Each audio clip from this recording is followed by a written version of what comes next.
and welcome to my reading spot, as you can see. Okay, so today is just like a chill reading vlog. I was going to post a video last week that I teased. It has been pushed back because I didn't post last week because I am sick. I am still a little sick, so I'm sorry about that. But I thought we could do a fun little reading vlog. I'm also going to see a play later, so maybe you'll see a little bit of that. But today I am reading Beautiful World, Where Are You by Rooney. I'm on page 218, which is chapter 20, and I think there's about 350 pages. So I have 130 pages left, about. And so I'm very excited. Hopefully I can finish this today/tonight. And yeah, come read with me. And if you've read this book, let me know.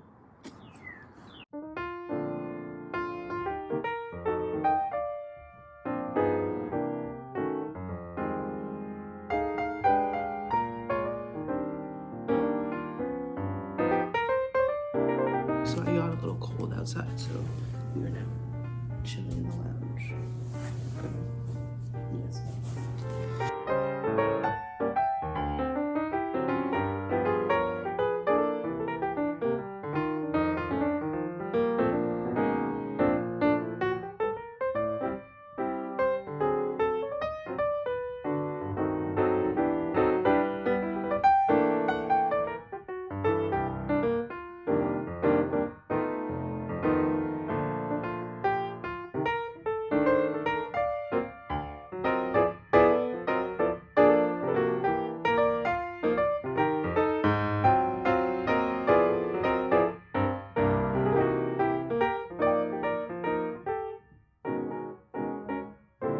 We have now officially finished Beautiful World, Where Are You? And I have thoughts. So, where do I begin with this book? I just want to say first, I love Sally Rooney. I love her writing, and like I'm not just saying that because of Normal People. Although that's the only other book I read by her, but love her to pieces. Did not love this book. I'm going to be completely honest here.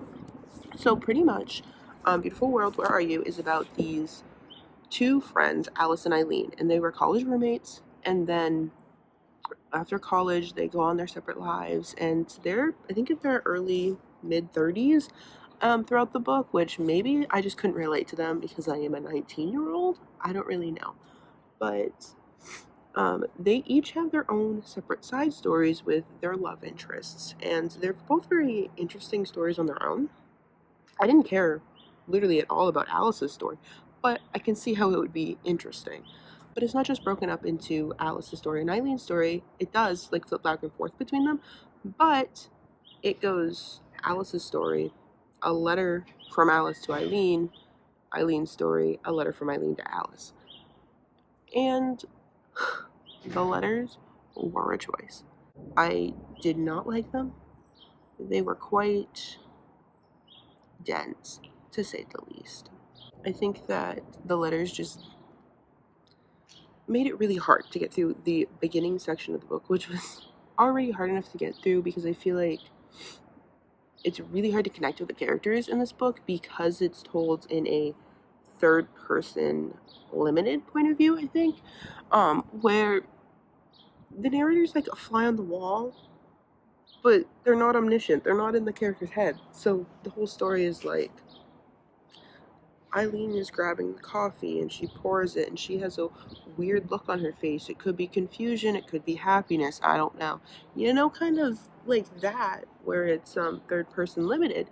And I think that makes it really hard to connect to the characters. A little side note is I'm pretty sure the letters are our way of like getting in the heads of Alice and Eileen, because the third person limited does not give us that opportunity, which I think is a really cool decision. I just wish that the letters weren't so boring to read because I struggled a lot when I got to those parts. Being on TikTok, I've noticed that a lot of people have the same thought as me, that Eileen's storyline was a lot more entertaining than Alice's. And so I think that this book would have worked so much better if we had just focused on Eileen and her boyfriend Simon throughout the entire book, because their storyline was so good. All that being said, I really enjoyed the ending. Well, I enjoyed the ending up until the last 2 chapters, and that is because they brought up COVID. Don't you just love it? Don't you just love it? I think that everything was tied up in a really nice little bow, and I was happy. And then the last 2 chapters were letters that Alice and Eileen wrote to themselves about what they've been doing over quarantine. Because apparently, from the end of the book to where the letters were, was like, I think, 16 months or something. I don't know the exact number, but it was a bunch of months that they were in quarantine. And I'm sorry, but I don't want to read a book where COVID is just mentioned at the end, you know? If it's a plot point or if it's like the main, I guess, setting of the book, cool.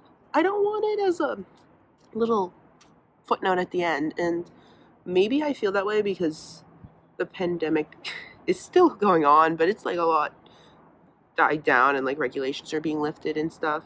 So maybe I feel that way now because of the regulations being lifted.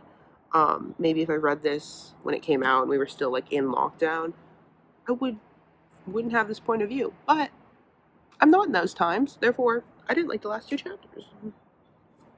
Overall, I rated this a 3 out of 5. I think that Sally Rooney is a beautiful writer.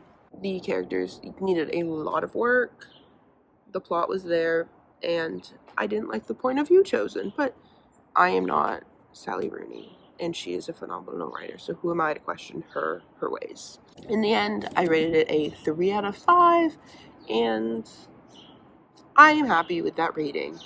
It was a good book, not a book I would read again, but a book I'm glad I read the first time, because there is some beautiful writing in here. I am so sorry if the wind is loud, but I am glad I read this because there's some beautiful, not only like sentences, because she's beautiful with writing, she's a great writer, but there's also some really like touching moments and some sweet themes and lessons to be learned in this book, that I will take with me when I'm in my early to mid 30s, because right now I can't relate to them, because I'm still living the life that they're reminiscing about. That's my personal opinion. I just think that this was very much aimed towards an older audience, which is fine.